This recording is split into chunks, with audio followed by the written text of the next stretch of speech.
तो आ गए आप। आ गए हो तो चैनल को सब्सक्राइब कर लेना, वीडियो अच्छी लगे तो लाइक और शेयर कर देना और हाँ, बेल आइकन जरूर दबा देना ताकि आपको नई वीडियोस की नोटिफिकेशन मिलती रहे। स्टोरी एनिमीडिया, कहानियों की नगरी।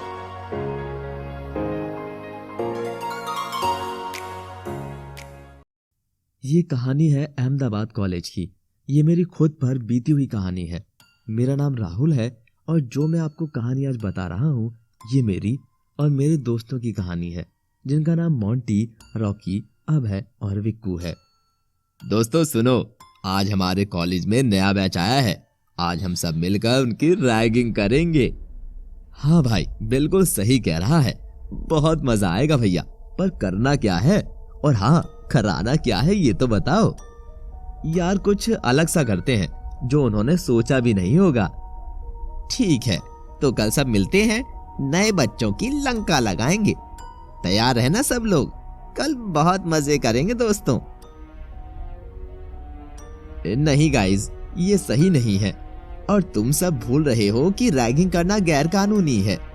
कॉलेज में भी इसका बहुत बड़ा फाइन देना पड़ता है। हमें ये सब नहीं करना चाहिए। यार राहुल, तू इतना डरता क्यों है? किसी को कुछ पता नहीं चलेगा।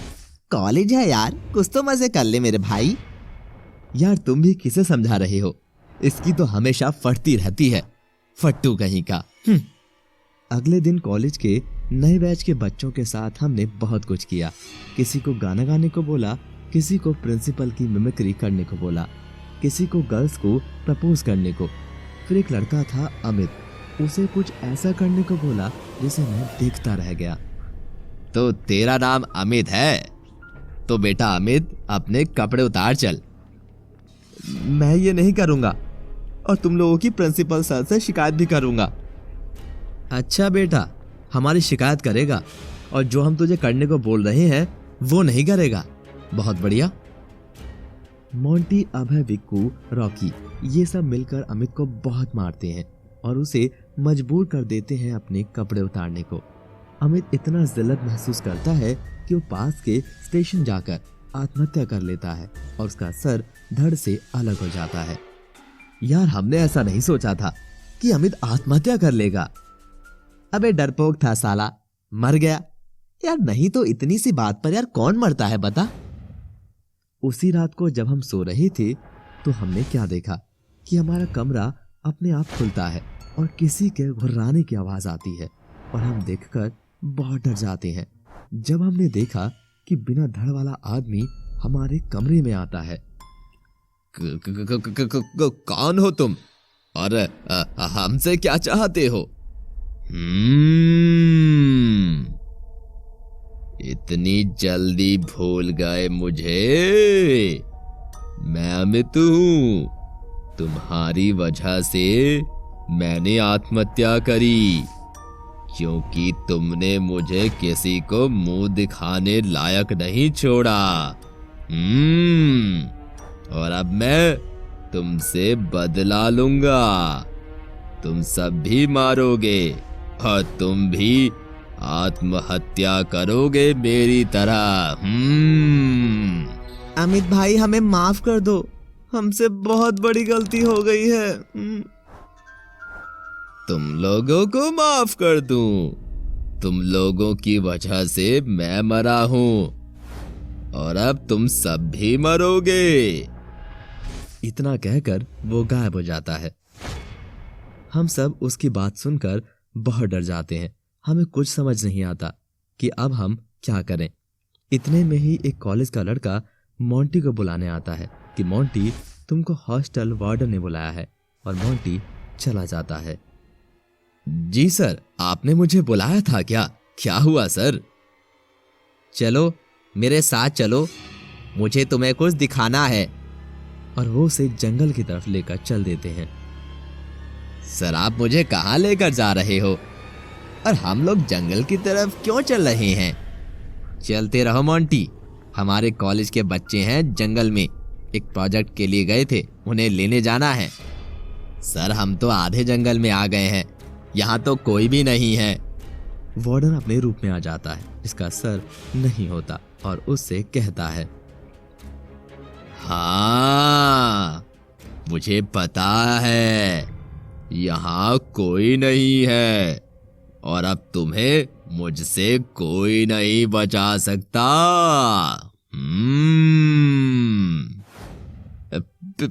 प्लीज अमित, मुझसे बहुत बड़ी गलती हो गई है, मुझे माफ कर दो और मुझे जाने दो। तुम्हें जाने दूं? तुम लोगों की वजह से मरा हूं, अब तू भी मर। जल्दी से इस कुएं में कूद जा, नहीं तो इससे भी बुरी मौत मरेगा। नहीं, प्लीज मुझे जाने दो, मुझे माफ कर दो, मैं मरना नहीं चाहता। मैं भी मरना नहीं चाहता था, पर तुम लोगों ने कोई रास्ता नहीं छोड़ा था मेरे लिए, इसीलिए अब तू भी मर और जल्दी से कुएं में कूद। अमित का मृत शरीर, जिसका सर नहीं होता, वो मोंटी की तरफ बढ़ता है और डर से मोंटी कुएं में कूद जाता है और वो मर जाता है। ये देखकर अमित बहुत खुश होता है और कहता है, अब एक एक करके सब मरेंगे, सब मरेंगे। अगली सुबह हम सब मोंटी को सब जगह ढूंढते हैं, पर हमें मोंटी कहीं नहीं मिलता। हम सब बहुत डर जाते हैं कि कहीं ये सब अमित की आत्मा ने तो नहीं किया। हमें कुछ समझ नहीं आता और हम सब अमित को ढूंढते हुए एक खंडर में जाते हैं। वहाँ रॉकी और अभय की आपस में लड़ाई हो जाती है। तुम सब पागल हो गए हो, उस मोंटी को कुछ नहीं हुआ है, साला डर की वजह से भाग गया होगा और कुछ नहीं। तुम ये कैसी बातें कर रहे हो रॉकी? मोंटी हमारा दोस्त है और इस वक्त गायब है और तुम उसके बारे में ऐसा बोल रहे हो? अब तू मुझे सिखाएगा मैं कैसी बातें करूं? साले तेरी औकात ही क्या है? देख रॉकी, तमीज में रह और औकात में मत जा। और हाँ, अगर सिखाना पड़ा तो सिखाऊंगा। मोंटी मेरा भी दोस्त था। उन दोनों में लड़ाई शुरू हो जाती है और हम सब मिलकर उन्हें अलग अलग ले जाते हैं। मैं अपने साथ रॉकी को ले जाता हूँ और विक्कू अपने साथ अभय को। हम सब कुछ देर के लिए अलग हो जाते हैं। कुछ समय बाद अभय मेरे और रॉकी के पास आता है और कहता है, यार रॉकी, प्लीज मुझे माफ कर दे, मुझे ऐसे तुझसे बात नहीं करनी चाहिए थी, मेरी ही गलती है। साले आ गया कल ठिकाने और लेगा मुझसे पंगा? साले जान से मार दूंगा अगर मेरे खिलाफ कुछ बोलेगा। छोड़ना रॉकी, इतना भाव क्यों खा रहा है यार? हम सब दोस्त हैं, माफ कर देना यार उसको प्लीज। तू कह रहा है इसलिए मैं इसे माफ कर रहा हूं। थैंक यू भाई, चलो अब पार्टी करते हैं इस बात पर, ठीक है? सॉरी यार, मैं नहीं जा सकता, मुझे बहुत जरूरी काम है, तुम दोनों जाओ, ठीक है? वो दोनों वहां से चले जाते हैं। जैसे ही वो निकलते हैं, अमित की आत्मा अभय के शरीर में प्रवेश कर लेती है और वो रॉकी को एक पुरानी सी खंडर में ले जाती है और वो आपस में उन्हें लड़ाकर एक दूसरे के हाथों मरवा देती है। अगली सुबह हमें उन दोनों की लाश मिलती है। हमें यही लगा कि उन दोनों ने आपस की रंजिश की वजह से एक दूसरे की जान ले ली। हम बहुत दुखी हो जाते हैं। कहीं ना कहीं मुझे शक था कि इन सब में अमित का ही हाथ है। मुझे ये लगता है इन सब में अमित का ही हाथ है और वो हम दोनों को भी मार देगा। ऐसा कुछ नहीं है राहुल, ये तुम्हारी गलतफहमी है। उन दोनों ने आपसी रंजिश के चलते आपस में जान ले ली है। मुझे नहीं लगता इसमें अमित का कोई लेना देना होगा। तुम कुछ भी कहो विक्कू, मुझे लगता है इस सब में अमित का ही हाथ है। हम दोनों को बहुत सतर्क रहना होगा, कभी बाकी सब की तरह वो हमें भी ना मार दे। अबे तू ये सब छोड़, ये देख हमारे कॉलेज में कितनी सुंदर लड़की आई है, पूरा कॉलेज इस पर फिदा है। बेटा चाहे कुछ भी हो जाए, मैं तो भाई इस लड़की को पटा कर ही रहूंगा। साले तू कभी नहीं सुधर सकता। चल तुझे जो करना है तू कर, ठीक है? मुझे अब जाना है, मुझे कुछ काम है। और कुछ ही समय बाद मैंने देखा कि विक्कू ने उस लड़की को अपनी गर्लफ्रेंड बना लिया और वो दोनों आपस में बहुत खुश रहने लगे। लेकिन कुछ दिनों बाद मुझे विक्कू की लाश पंखे पर लटकी मिली और उस लड़की का कुछ पता नहीं चला और ये भी पता नहीं चला कि विक्कू ने आत्महत्या क्यों करी और वो लड़की कहाँ चली गई। विक्की की मौत के बाद मुझे पक्का पता चल गया था कि इस सब में कहीं ना कहीं अमित का ही हाथ है और मैं बहुत बुरी तरह डर गया था। मैंने डिसाइड किया कि मैं किसी पंडित से जाकर बात करूंगा और उसे सारी घटना बताऊंगा। पंडित जी, मेरा नाम राहुल है। मेरे 4 दोस्त थे और हम सब ने मिलकर एक लड़के के साथ कॉलेज में रैगिंग करी थी, जिसकी वजह से उसने आत्महत्या कर ली थी।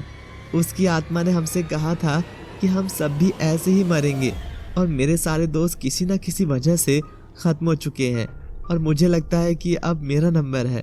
प्लीज़ आप मेरी सहायता करें और मेरी जान बचाएं। बेटा, मैं अभी अपनी दिव्य दृष्टि से देखता हूँ कि तेरे दोस्तों को क्या हुआ है। और पंडित जी अपनी आंखें बंद करके बोलते हैं, हाँ बेटा, तूने बिल्कुल सही कहा है। तेरे दोस्तों के मरने की वजह कोई और नहीं, अमित है। उसकी आत्मा भटक रही है और जब तक वो तुम सबको नहीं मार देगा, उसकी आत्मा को शांति नहीं मिलेगी। तो आप कुछ कीजिए ना पंडित जी, मेरी जान बचाइए। मैं तो उसकी रैगिंग के खिलाफ था। मैं तो खुद ही नहीं चाहता था कि अमित की रैगिंग हो। मुझे खुद पसंद नहीं था, लेकिन वो मेरे दोस्त हैं तो मैं उनके साथ था और शायद इस वजह से अमित मेरी भी जान लेगा। आप प्लीज मेरी जान बचा लीजिए। बेटा, ये लो ताबीज, पहन लो। जब तक ये ताबीज तेरे गले में है, अमित का भूत तेरा कुछ नहीं बिगाड़ सकता। लेकिन अगर गलती से भी तूने ये ताबीज उतार दिया तो तुझे कोई नहीं बचा सकता और तू भी मारा जाएगा। नहीं पंडित जी, मैं इस ताबीज को कभी भी अपने गले से नहीं उतारूंगा। मैं मरना नहीं चाहता, लेकिन मुझे कोई ऐसा उपाय बताओ जिससे अमित की आत्मा को शांति मिल जाए। इसका एक ही उपाय है कि जैसे ही अमित का भूत तेरे सामने आए तो किसी तरह से ये ताबीज उसके गले में डाल दे, तो उसका शरीर जलकर राख हो जाएगा और उसकी आत्मा को शांति मिल जाएगी। मैं पूरी कोशिश करूंगा पंडित जी।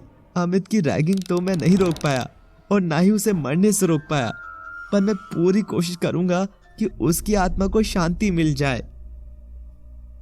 जैसे ही मैं रात को अपने कमरे में था, मैंने देखा कि अमित का भूत मेरे कमरे में आता है और वो कहता है, बेटा, तुझे मुझसे कोई नहीं बचा सकता।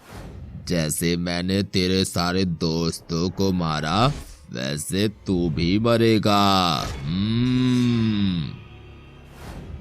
अमित भाई, ऐसा मत बोल। मैं तो पहले से ही तेरी रैगिंग के खिलाफ था। मैंने अपने दोस्तों को मना भी करा कि इस तरह की रैगिंग ना करें, पर उन्होंने मेरी नहीं सुनी। पर तुमने भी गलती करी थी। तुम अपनी जान ना देकर पुलिस में हमारी कंप्लेंट कर देते या प्रिंसिपल सर से कह देते तो हमें तभी सजा मिल जाती। तुमने अपनी जान देकर अपने आप को और अपने घर वालों को सजा क्यों दी? तुम लोगों ने मुझे मजबूर किया। मेरे साथ इतना गंदा काम करके मुझे किसी को मुंह दिखाने लायक नहीं छोड़ा और इसीलिए मैंने अपनी जान दी। मैंने अपना बदला ले लिया। बस अब तू ही बचा है। तू भी मरने के लिए तैयार हो जा। ठीक है भाई, जैसा तू कहे, पर मेरी आखिरी इच्छा तू पूरी करेगा। कहते हैं मरने वाले की आखिरी इच्छा पूरी करनी होती है। तू भी मेरी आखिरी इच्छा पूरी कर दे। अच्छा, चल बता, तेरी आखिरी इच्छा क्या है?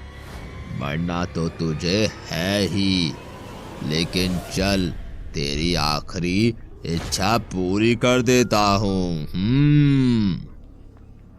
मेरी आखिरी इच्छा यही है कि भाई, मैंने रैगिंग के समय ज्यादा नहीं बोला और उन लोगों को नहीं रोका।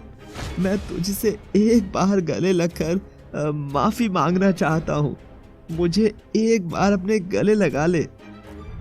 माफ तो मैं तुझे नहीं करूँगा, लेकिन क्योंकि ये तेरी आखिरी इच्छा है, तो तू इसे पूरी कर ले। आजा, मुझसे गले लग जा।